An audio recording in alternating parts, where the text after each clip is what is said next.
Hello everyone. कैसे हैं आप लोग? उम्मीद करता हूँ आप लोग ठीक होंगे, बढ़िया होंगे। आज की क्लास का टॉपिक है आपका पॉलिटिक्स ऑफ प्लान्ड डेवलपमेंट। यानी कि जो हमारे यहाँ डेवलपमेंट हुआ तो उसको लेकर के नीतियाँ क्या क्या रहीं, पॉलिसीज़ कौन कौन सी रहीं। इस चैप्टर के अंदर कुछ ख़ास चीज़ें हैं जो हम देखने की कोशिश करेंगे। वो ये हैं कि भाई जो डेवलपमेंट को लेकर के अलग अलग डिबेट्स रही हैं, लोगों के अलग अलग उस पर जो है नज़रियात क्या रहे हैं, उस पर जो बहस व मुबाहिसा हुआ है वो क्या था। सबसे पहले इसको देखने की कोशिश करेंगे। और दूसरा ये कि जो शुरुआती 20 साल हैं, 2 डिकेट्स हैं, तो उसके अंदर कौन से तरीक़े को अपनाया गया और किस पर ख़ास तौर पे अमल किया गया। ठीक है। तीसरी चीज़ ये देखने की कोशिश करेंगे कि जो हमने ये तरीक़ा अपनाया था, तो इस तरीक़े को जब हमने अपना लिया तो उसके एडवांटेज क्या क्या थे और उसके लिमिटेशन, यानी उसके एडवांटेज और डिसएडवांटेज क्या क्या थे, तो इसको देखने की कोशिश करेंगे। ठीक है। फिर साथ में ये भी देखने के लिए कोशिश करेंगे कि ये जो हमारा प्लान था, जो हमारा ये तरीक़ा था डेवलपमेंट को लेकर के, इसको हमने छोड़ क्यों दिया, इस पे लगातार अमल क्यों नहीं किया, इसको हमने छोड़ क्यों दिया। ठीक है। चलिए शुरू करते हैं। तो सबसे पहले बात यहाँ से शुरू होती है कि स्टील की डिमांड ऑल ओवर वर्ल्ड के अंदर बढ़ने लगती है। तो उड़ीसा एक ऐसी जगह थी जहाँ पर बहुत ज़्यादा आयरन ओर था, उसका रिज़र्व था, बहुत लार्ज स्केल पर था।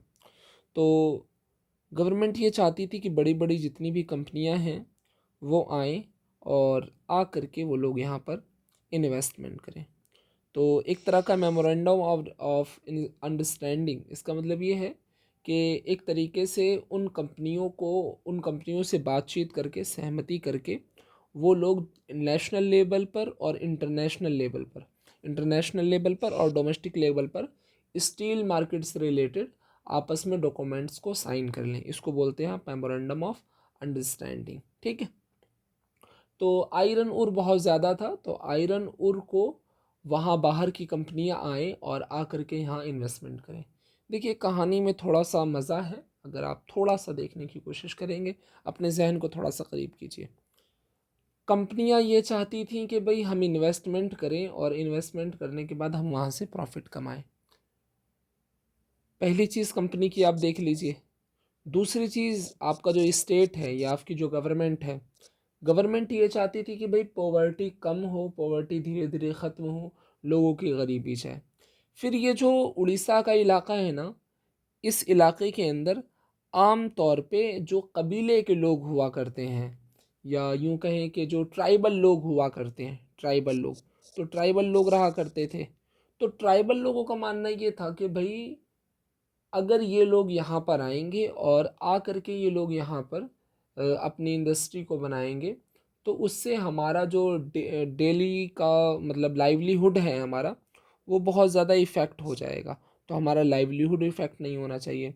फिर साथ ही साथ कुछ जो इन्वायरमेंट के जानने वाले लोग थे, उनका मानना ये था कि भाई यहाँ पॉल्यूशन बहुत ज़्यादा हो जाएगा इंडस्ट्री की वजह से। तो चाहे वो आपका कंपनी के लोग हों, चाहे स्टेट के लोग हों, चाहे वो ट्राइबल के लोग हों, चाहे फिर इकोनॉमिस्ट हों, ओ सॉरी, इन्वायरमेंट के जो स्पेशल लोग हैं वो हों, इन्वायरमेंट की जो अच्छी समझ रखने वाले लोग हैं वो हों, तो इन चारों पांचों की समझ बिल्कुल अलग अलग थी। यानी कि जो डेवलपमेंट है, किसानों के लिए अलग है, जो ट्राइबल लोग हैं उनके लिए अलग है। क्योंकि मेरे लिए तरक्की क्या होगी, मैं आईएएस बन जाऊँ। आपके लिए तरक्की क्या होगी, आप आईएएस बन जाए। लेकिन एक किसान के लिए तरक्की ये क्या होगी, उसके लिए तरक्की ये होगी कि भाई मुझे मेरी फसलों का पैसा अच्छा मिल जाए। उसके लिए यही तरक्की है, यही डेवलपमेंट है। इसी तरीके से अगर आप देखेंगे किसी इंडस्ट्री के अंदर आप बात करेंगे, तो भाई मेरी इंडस्ट्री ज़्यादा फले फूले, मेरा माल ज़्यादा बिके, बाहर बहुत ज़्यादा कंपटीशन ना हो मार्केट के अंदर, उसके लिए ये होगी डेवलपमेंट। तो हर इंसान का डेवलपमेंट का नज़रिया अलग अलग होता है। तो यहाँ पर जो लोग थे उड़ीसा के अंदर, तो इन लोगों ने बहुत ज़्यादा प्रोटेस्ट किया और ये लोग ये चाहते थे कि सेंट्रल गवर्नमेंट जिसने इंडस्ट्री को अलाउ कर दिया है वो बिल्कुल भी अलाउ ना करे। और सेंट्रल गवर्नमेंट ये चाहती थी कि भाई अगर हम अलाउ नहीं करेंगे तो फिर पॉवर्टी को ख़त्म किस तरीके से करेंगे।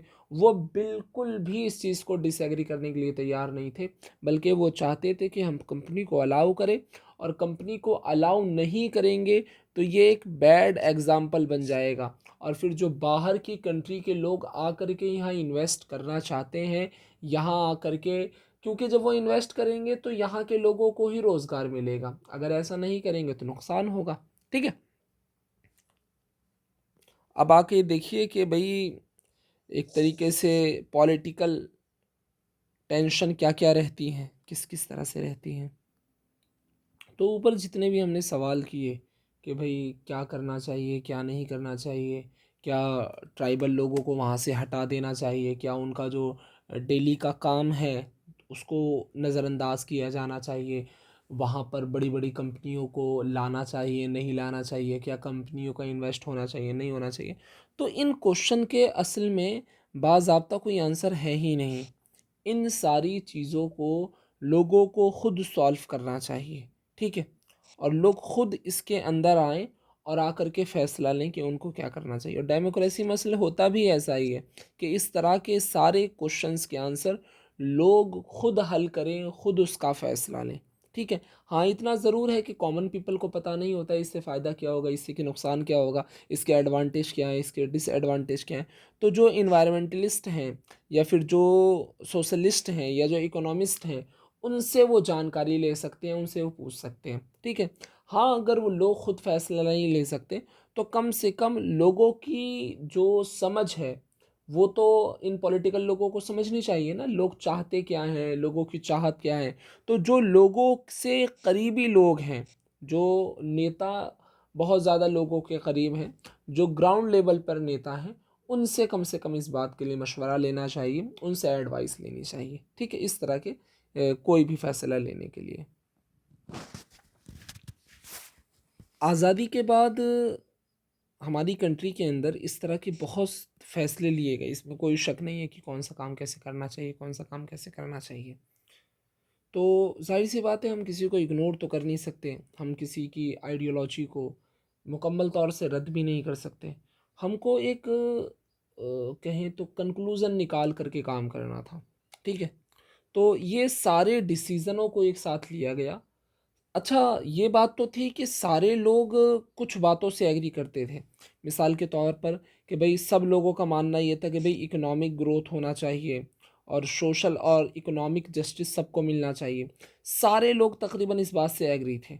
ठीक है, आप कभी भी किसी बिजनेसमैन को या फिर जो इंडस्ट्रियलिस्ट है या जो फार्मर है, तो इन लोगों को आप छोड़ नहीं सकते। ऐसा नहीं कि इनकी बात नहीं मानोगे, आपको सबकी बात मान करके चलनी है, और सब चाहते भी हैं। और गवर्नमेंट को इसमें क्या रोल अदा करना चाहिए, असल ये था ना कि गवर्नमेंट इसके अंदर किस तरह से रोल अदा करेगी, गवर्नमेंट इसके अंदर किस तरीके से फेरबदल करेगी।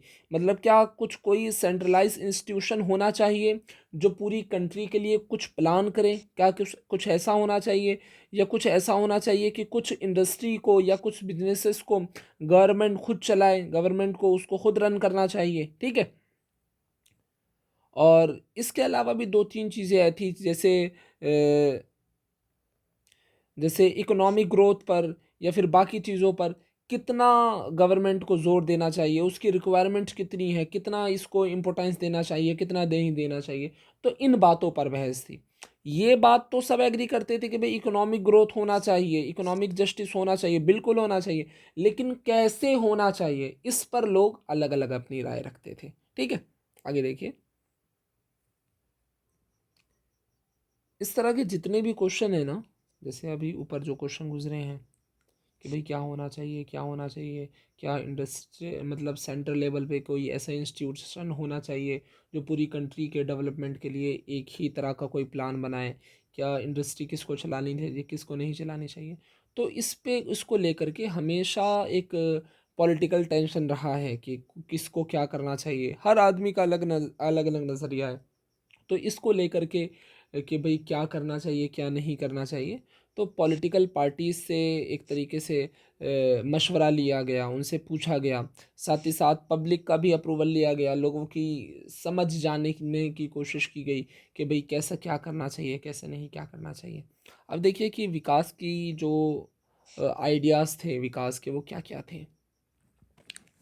जैसा कि मैंने आपको अभी बताया था थोड़ी देर पहले कि भाई हर आदमी के लिए डेवलपमेंट का मीनिंग अलग आएगा, ठीक है। मिसाल के तौर पर अगर आप एग्ज़ाम्पल लें एक इंडस्ट्री इन एक इंडस्ट्रियलिस्ट की, तो उसका मामला होगा कि भाई एक अगर स्टील का वो प्लांट सेट कर रहा है, तो उसका जो डेवलपमेंट को लेकर के नज़रिया होगा, आइडिया होगा, अलग होगा, ठीक है। एक अर्बन एरिया का आदमी है, उसको उसका नज़रिया डेवलपमेंट को लेकर के अलग होगा। एक कोई गांव देहात का आदमी है, तो उसका नज़रिया डेवलपमेंट को लेकर के अलग होगा, क्योंकि उसकी तरक्की अलग है, उसकी तरक्की अलग है, उसकी तरक्की अलग है, तीनों की तरक्की एक नहीं है, ठीक है। अच्छा, जब आज़ादी की जो शुरुआती दहाई थी, जब उसके अंदर आज़ादी की बात की जाती थी, तो उसका साफ सीधा सा मतलब ये होता था कि भाई हम वेस्ट को देखें, हम पश्चिम के लोगों को देखो, मतलब जो यूरोप की कंट्रियां हैं उसको देखें, ठीक है। और विकास का जो मुकम्मल पैमाना हुआ करते थे वो पश्चिमी देश ही हुआ करते थे, ठीक है। आज भी इस बात को माना जाता है कि भाई अगर विकास कहीं हुआ है तो हम हमें वेस्टर्न चीज़ों को अपनाना पड़ेगा, अगर हम वेस्टर्न चीज़ों को अपना लेंगे तो उससे जो है हमारा विकास हो जाएगा। ज़्यादा से ज़्यादा आधुनिक होना और आधुनिक होने का अर्थ पश्चिमी देश हुआ करते थे। पश्चिमी आधुनिक देशों की तरह होना है। माना जाता था कि पश्चिमी मुल्कों की तरह हर देश को आधुनिकीकरण की प्रक्रिया से गुजरना होगा। मतलब ये कि जिस तरीके से पश्चिमी देश जो हमारे वेस्टर्न कंट्रीज़ हैं, जिस तरीके से जिस प्रोसेस से वो लोग गुजरे हैं, अगर उस प्रोसेस से उस प्रक्रिया से हम लोग गुजरेंगे तो बहुत जल्द हम लोग मॉडर्नाइज्ड हो जाएंगे और डेवलप्ड हो जाएंगे, ठीक है।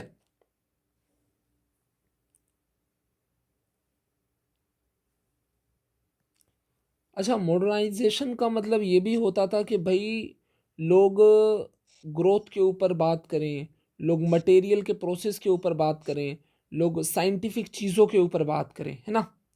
तो इस तरह का एक तरह से ये भी एक तरह का डेवलपमेंट हुआ करता था, या इसको आप एक तरह से मॉडर्नाइजेशन बोल सकते हैं।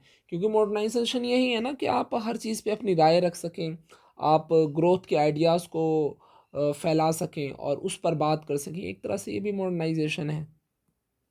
अच्छा, फिर एक ये भी चीज़ थी कि जब हम लोग किसी देश के बारे में बात करते थे, तो धीरे धीरे ये चीज़ निकल कर के आने लगी कि कुछ देशों को उनकी हालात को देख करके, उनके एग्रीकल्चर को देख करके, उनकी इंडस्ट्री को देख करके, उनकी आर्मी को देख करके, उनकी ग्रोथ को देख करके, उनकी जीडीपी को देख करके, तो हम लोग अलग अलग कंट्री के बारे में अलग अलग राय रखा करते थे। कुछ कंट्री को हम लोग कहते थे कि भाई वो डेवलप्ड कंट्री है, वाक़ईतन वो विकसित कंट्री है। और कुछ कंट्री ऐसी हैं जो डेवलपिंग कंट्री हैं, मतलब अभी डेवलप्ड नहीं है लेकिन डेवलप्ड होने की कगार पर है, उस प्रोसेस में चल रही हैं। कुछ अंडर डेवलप्ड हैं जो अभी डेवलप्ड नहीं हुई हैं, जिन जो अभी डेवलपिंग कंट्री भी नहीं है, अभी अंडर डेवलप्ड कंट्री है वो, ठीक है। तो इस तरीके से चीज़ें आ रही थी। जिस वक्त हमारा हिंदुस्तान आज़ाद हुआ, उस वक्त हमारे सामने दो चीज़ें थीं, दो तरह के मॉडल थे इकोनॉमिक को लेकर के। एक था कैपिटलिस्ट, जो आम तौर पे यूएसए के अंदर और यूरोप के अक्सर कंट्री के अंदर हुआ करता था, ठीक है, जिसको आप पूंजीवाद बोल सकते हैं, हिंदी में पूंजीवाद बोला जाता है उसको। यहाँ लिखा हुआ होगा, देखिए, उदारवादी पूंजीवाद, ठीक है। दूसरा था सोशलिस्ट, सोशलिस्ट मॉडल था। ये यूएसएसआर के अंदर हुआ करता था। अच्छा, हम ये नहीं चाहते थे कि हम मुकम्मल किसी एक को कॉपी कर लें, है ना। हम ये भी नहीं चाहते थे कि भाई हम मुकम्मल पूंजीवाद बन जाएं, या हम बिल्कुल ये भी नहीं चाहते थे कि मुकम्मल जो है समाजवाद बन जाएं। हम बीच का रास्ता इख्तियार करना चाहते थे। तो हमने ना पूरा कैपिटलिस्ट बनाया ना सोशलिस्ट बनाया, हम लोगों ने मिक्स इकॉनमी बनाई। मिक्स मॉडल को हम लोग साथ लेकर के चले, यानी कुछ चीज़ों के अंदर हम कैपिटलिस्ट हुए, कुछ चीज़ों के अंदर हम सोशलिस्ट हो गए, ठीक है।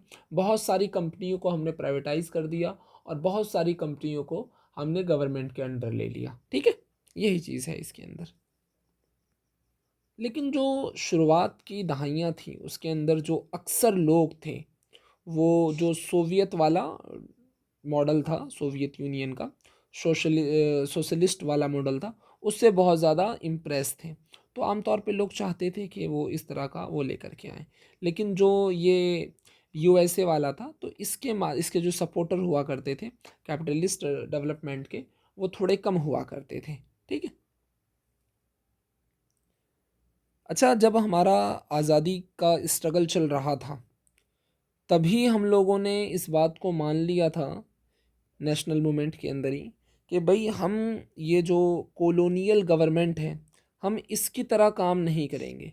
जब हमारी गवर्नमेंट ऑफ फ्री इंडिया आएगी, मतलब आज़ाद गवर्नमेंट जब हमारी आएगी, तो हम लोग सिर्फ व्यापार के ऊपर या पैसा कमाने के ऊपर हम लोग काम नहीं करेंगे, बल्कि हम लोगों के हितों के लिए काम करेंगे, हम गरीबी को हटाने के लिए काम करेंगे, हम सामाजिक आर्थिक मतलब समाज के अंदर इकोनॉमिक के अंदर या फिर समाज के अंदर सोशली जो चीज़ें हुआ करती हैं उनके अंदर चेंजेस लाने के अंदर उनको मॉडर्नाइज करने के ऊपर काम करेंगे, ठीक है। हमारी जो गवर्नमेंट है होगी, तो वो एक तरह से रिस्पॉन्सिबल गवर्नमेंट होगी और उसके ये सारे काम होंगे कि वो इन सारी चीज़ों पर नज़र रखें, ठीक है। लेकिन एक चीज़ है कि जब शुरुआती दहाइयाँ थी, तो कुछ लोगों का मानना ये था कि भई हमें इंडस्ट्री पर ज़्यादा फोकस करना चाहिए। कुछ लोगों का मानना ये था कि भई एग्रीकल्चर ऑलरेडी बहुत ज़्यादा मतलब डिक्रीज़ हो रहा है, तो उस पर ज़्यादा हमें उसको इंक्रीज़ करने की ज़रूरत है। तो इस तरीके से बहुत सारे डिबेट्स हैं। कुछ लोगों का मानना ये था, जैसे हम लोग देखेंगे भी आगे, कि जो हमारा फर्स्ट 5 ईयर प्लान था, हमने एग्रीकल्चर पर ज़्यादा तवज्जो की। फिर वो जो हमारा सेकंड 5 ईयर प्लान था, तो हमने उस पर इंडस्ट्री को लेकर के ज़्यादा तवज्जो की। अब देखिए प्लानिंग किस तरह हुई। हमारे यहाँ इतनी चीज़ों में डिस्प्यूट था, इतनी चीज़ों पे कुछ लोगों का एग्रीमेंट था, कुछ लोगों का डिसएग्रीमेंट था। बट एक चीज़ को हम लोग चाहते थे कि भाई हम हर चीज़ को प्राइवेट हाथों में नहीं छोड़ेंगे। कुछ चीज़ों के ऊपर कुछ चीज़ों के ऊपर गवर्नमेंट को एक प्लान बनाने की ज़रूरत है, और गवर्नमेंट को चाहिए कि उन चीज़ों को अपने हाथों में ले करके हम लोग डेवलपमेंट करें। ये हम लोग चाहते थे असल में। इसकी एक वजह थी, वो वजह ये थी कि जो 1940 और 1950 का टाइम था ना, तो उसके अंदर बहुत सारी चेंजेस आने लगे थे। एक तरह से जो हमारा यूरोप है उसके अंदर ग्रेट डिप्रेशन आ रहा था, मतलब वो डिक्लाइन हो रहा था, वहाँ की इकोनॉमिक ख़राब हो रही थी। तो लोगों को लगता था कि गवर्नमेंट को सामने आना चाहिए। गवर्नमेंट जब सामने आएगी और आ करके वो उसके अंदर थोड़ा इंटरफेयर करेगी, चीज़ों को सुधारने की कोशिश करेगी, तो ज़रूर उससे फ़ायदा होगा, ठीक है। और फिर जापान और जर्मनी, पूरी दुनिया के अंदर एक तरीके से ये चीज़ चल रही थी। तो किस तरीके से अपने इकोनॉमिक के अंदर ग्रोथ लेकर के आना है, कौन कौन सी चीज़ों को करना है, कौन कौन सी चीज़ों को नहीं करना है। और फिर जो हमारा सोवियत यूनियन है, यूएसएसआर है, तो वो काफ़ी तरक्की भी कर रहा था। तो लोग उससे धीरे धीरे इंस्पायर भी हो रहे थे कि हाँ भाई कुछ चीज़ों के अंदर कम से कम गवर्नमेंट को दखल अंदाजी करनी चाहिए, है ना। जब हम ये 1950 और 1930 से लेकर के 1950 की चीज़ों को देखते हैं, तो हमको वाक़ईतन एहसास होता है कि जो हमारा प्लानिंग कमीशन था, जिसको आप लोग बोल सकते हैं हिंदी में क्या बोलेंगे हिंदी में? हिंदी में मेरे लफ्ज़ से मैं मुझे समझ में नहीं आ रहा है। उसके लिए लफ्ज़ आता है योजना आयोग, हाँ। तो जो हमारा प्लानिंग कमीशन था, तो ये ऐसा नहीं था कि ये मतलब सडनली आ गया हो, अचानक से आ गया हो, ऐसा नहीं था। इन जब चीज़ों को देखोगे, तो वक्त की ये ज़रूरत थी। आम तौर पे ये सोचा जाता है कि जो इंडस्ट्री के लोग हैं, बड़े बड़े बिजनेसमैन हैं, वो लोग ये चाहते थे कि भाई हमें एक तरह से खुली इकोनॉमिक मिले, है ना। और किसी का गवर्नमेंट का किसी तरह से उस पर किसी तरह की कोई लिमिटेशन, कोई रिस्ट्रिक्शंस उसके ऊपर बिल्कुल ना हो, क्योंकि हम लोग पैसा कमाना चाहते हैं, मार्केट के अंदर कंपटीशन करेंगे आकर के। तो अगर हम मार्केट के अंदर आकर के कंपटीशन करेंगे, गवर्नमेंट का हमारे ऊपर कोई अधिकार नहीं होगा या कोई राइट नहीं होगा, हम जिस रेट में जो बेचना चाहें बेच सकते हैं, तो फिर हमें कोई प्रॉब्लम नहीं होगी कैसी भी। लेकिन हिंदुस्तान का मसला ऐसा नहीं था। जो हमारे यहाँ के बड़े बड़े इंडस्ट्री के लोग थे या बड़े बड़े जो हमारे यहाँ बिजनेसमैन थे, तो उन लोगों ने एक पूरा प्लान बनाया था इकोनॉमिक को लेकर के। उसको कहेंगे आप बम्बई प्लान, ठीक है। तो इस प्लान के अंदर इसकी ख़ास बात ये थी, इस प्लान की ख़ास बात ये थी कि भाई ये लोग चाहते थे कि कुछ चीज़ों के अंदर गवर्नमेंट आकर के इंटरफेयर करे, और वो लोग ये भी चाहते थे कि एक प्लानिंग कमीशन बनाया जाए, एक प्लानिंग कमीशन बनाया जाए। और जब हमारा देश आज़ाद हुआ तो जो हमारे प्राइम मिनिस्टर थे, तो एक बाज़ाब्ता प्लानिंग कमीशन बनाया भी गया। तो जो हमारे प्राइम मिनिस्टर थे वो इसके चेयरपर्सन हुआ करते थे, ठीक है।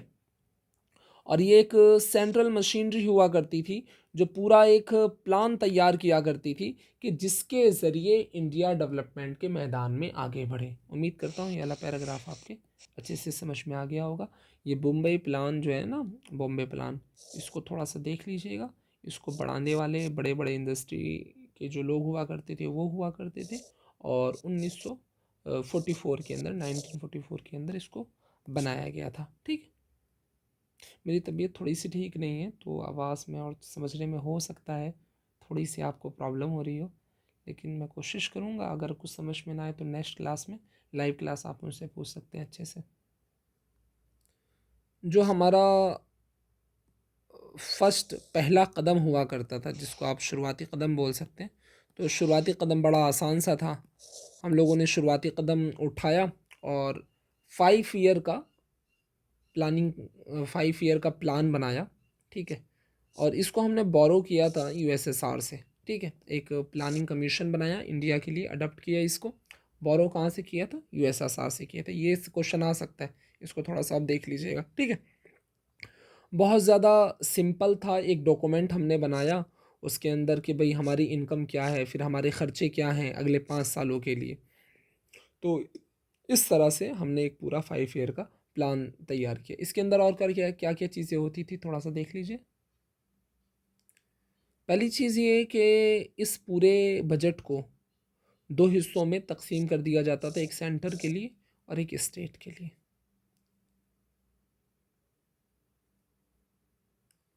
और गवर्नमेंट फिर इसको मज़ीद 2 जगह तकसीम कर देती थी।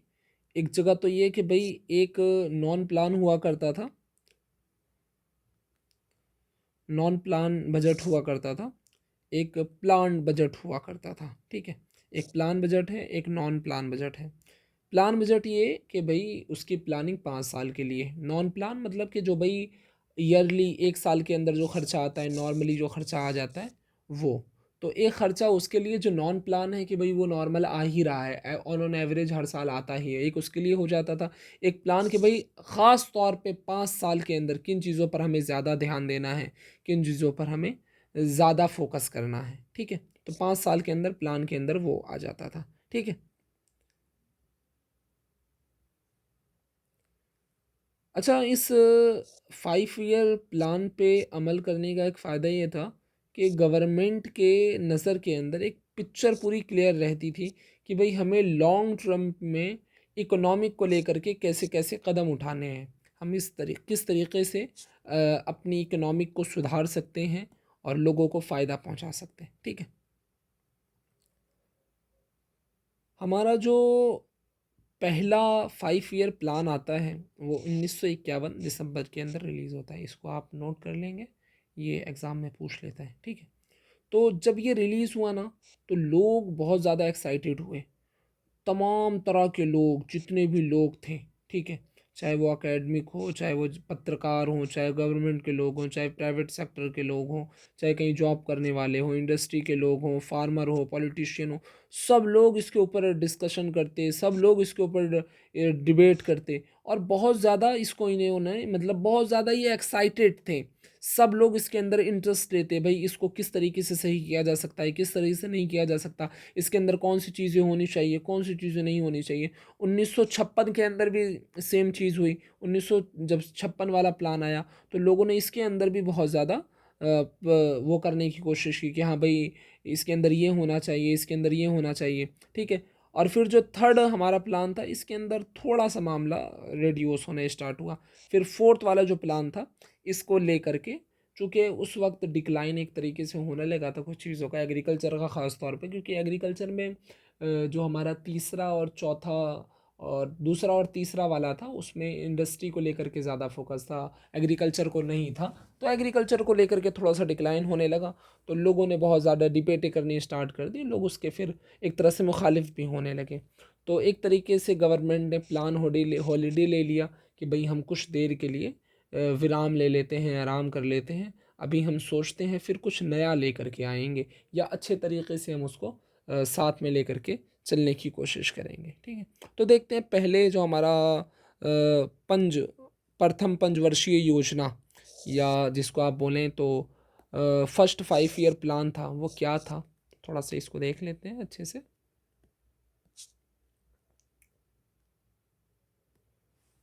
हमारा जो फर्स्ट 5 ईयर प्लान था, तो इसको ख़ास तौर पे लाया गया था वो इसलिए कि जो हमारी पॉवर्टी की साइकिल है इसको थोड़ा सा कम किया जा सके, मतलब जो हमारे यहाँ गरीबी है उसको थोड़ा वो ना किया जाए, गरीबी हटाने के लिए था असल में, कि जो हमारा गरीबी के मकड़जाल के अंदर देश फंसा हुआ है उससे बाहर निकले। ठीक है, तो इससे निकालने के लिए फर्स्ट ईयर 5 ईयर हमारा जो फर्स्ट 5 ईयर प्लान था वो इसके लिए था।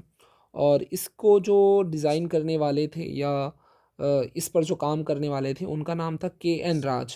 बहुत यंग इकोनॉमिस्ट हुआ करते थे। तो इनका मानना ये भी था कि हमें धीरे धीरे धीमी चाल चलनी चाहिए अभी, क्योंकि अगर हम धीरी चाल नहीं चलेंगे, हम तेज़ी से रफ्तार पकड़ लेंगे, तो कहीं ऐसा ना हो कि हमारी डेमोक्रेसी के लिए वो ख़तरा बन जाए। तो हमें ऐसा नहीं करना है। ठीक है, अच्छा, हमारा जो काम रहा वो एग्रीकल्चर को लेकर के ज़्यादा रहा। पहला जो 5 ईयर प्लान था उसके अंदर हमने जो इन्वेस्टमेंट किया वो डैम के अंदर किया, इरिगेशन के अंदर किया, जो एग्रीकल्चर सेक्टर है उसके अंदर बहुत ज़्यादा किया था, क्योंकि भाई पार्टीशन के वक्त ना बहुत ज़्यादा नुकसान हुआ था और इसको फ़ौरन ही सही करना था। अगर फ़ौरन सही नहीं करते तो बहुत ज़्यादा नुकसान इससे हो सकता था। ठीक है, तो एग्रीकल्चर के अंदर हमने ख़ास तौर पे फोकस किया।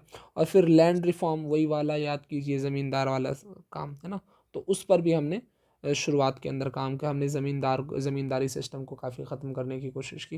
आप अभी पिछले जो चैप्टर गया हुआ है शायद उसमें ही आप, नहीं, अभी जो इंडियन कॉन्स्टिट्यूशन एट वर्क, उसमें जो फंडामेंटल राइट वाला चैप्टर है और फिर DPSP वाला है, उसमें आपने अच्छी बहस पढ़ी है इसके अंदर, उसमें देख लेंगे आगे, अगर आया तो फिर इसको, नहीं आगे भी है एक, तो उसमें इंशाल्लाह इसको हम अच्छे से करेंगे। ठीक है,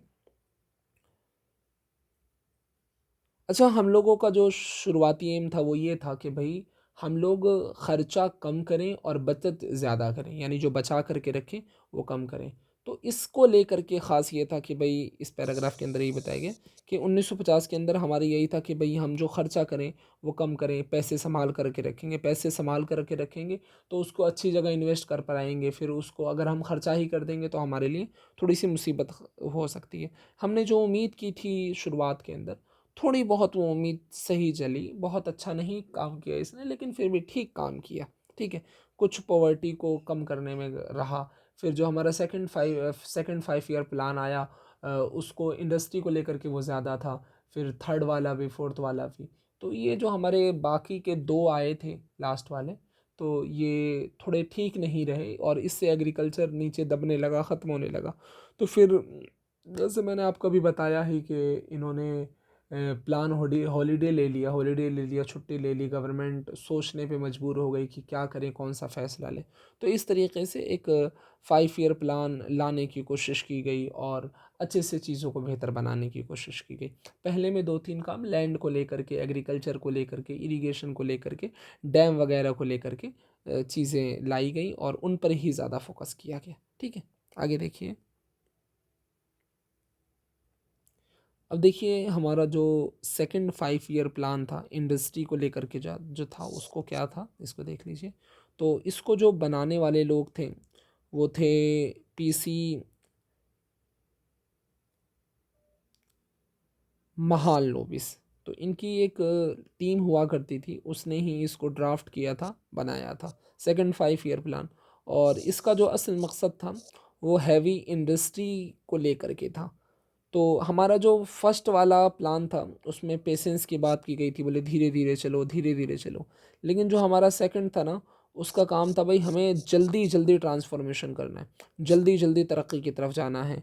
और इसके लिए जितने भी कदम हमें उठाने पड़े, है ना, अलग अलग उसमें जाना पड़ा, तो हम लोग जाने से कतराएंगे नहीं, हम उसको जल्दी जल्दी करने की कोशिश करेंगे। ठीक है।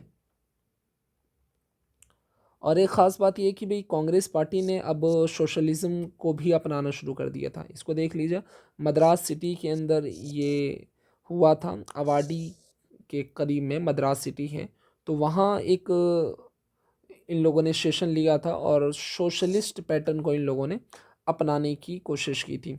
और ये तभी हो रहा था जब सेकंड 5 ईयर प्लान की बात की जा रही है। अभी हम लोग जो सेकंड लास्ट चैप्टर देखा है, शायद उसके अंदर ही था, या अभी जो लास्ट गुजरा है चैप्टर, सेकंड वाला चैप्टर, उसके अंदर ये बात मौजूद है। तो फिर इसने इस तरह की चीज़ों को अपनाना शुरू कर दिया। अच्छा, जब इसने इन पर काम किया, मतलब इन हैवी इंडस्ट्री के ऊपर काम किया, मतलब स्टील को लेकर के, आयरन ओर को लेकर के, तब इन चीज़ों पर काम करना स्टार्ट किया, तो फिर उससे अलग अलग सेक्टर के अंदर बहुत ज़्यादा फ़ायदा हुआ। चाहे वो आपकी इलेक्ट्रिक की चीज़ें हों, चाहे प्राइवेट सेक्टर हों, चाहे फिर आपकी मशीनरी हो, रेलवे हो, इलेक्ट्रिसिटी हो, इन सारी चीज़ों को पनपने का मौका मिला। कम्युनिकेशन की चीज़ें हो गई, या फिर पब्लिक सेक्टर हो गए, सबको उभरने का मौका मिला। और साथ ही साथ हमने एक काम और भी किया कि भाई जो बाहर से माल आया करता था, उन बाहर से माल के ऊपर बहुत ज़्यादा हैवी ड्यूटी लगा दी, बहुत ज़्यादा हैवी चार्जेस लगा दिए, ताकि जो हमारे डोमेस्टिक की चीज़ें हैं, हमारी कंट्री के अंदर की चीज़ें हैं, वो ज़्यादा उभर पाएँ और वो ज़्यादा जल्दी का मतलब एक तरीके से तरक्की पा पाएँ, है ना? ये काम हमने इसके अंदर किया था। अब देखिए इसके अंदर एक ख़ास चीज़ दी गई है, इसको आप पैराग्राफ को एक बार देख लीजिए। इस पर थोड़ा-सा ध्यान देंगे तो हमारी जो पहला 5 ईयर प्लान और दूसरा 5 ईयर प्लान था, उसमें आपको पता चल जाएगा तो हमने किस पर कितना ध्यान दिया था। ये पूरा डायग्राम है आपके सामने, इसको थोड़ा अच्छे से देख लीजिएगा। इंग्लिश वालों में नहीं दिया हुआ है, हिंदी वालों में दिया हुआ है। दोनों पीडीएफ आपके पास मौजूद है, दोनों में देख लीजिएगा, ठीक है। इसके अंदर कोई ख़ास कार्टून है नहीं जिस पर बहस की जाए। एक आध है कार्टून, एक ये है, एक ऊपर गुजरा है। तो दोनों के अंदर सिर्फ नॉर्मल इंट्रोडक्शन है, तो इसको समझाने की, एक्सप्लेन करने की कोई ख़ास ज़रूरत है नहीं, ठीक है। माफ़ी चाहता हूँ मैं, मुझे लगता है आज मेरी तबीयत थोड़ी ठीक नहीं है, तो मैं आपको बहुत अच्छे से नहीं समझा पाया हूँगा। फिर भी मैंने अपनी तरफ से फुल कोशिश की है। मिलते हैं अगली वीडियो में, ठीक है। टेक केयर, अस्सलाम वालेकुम।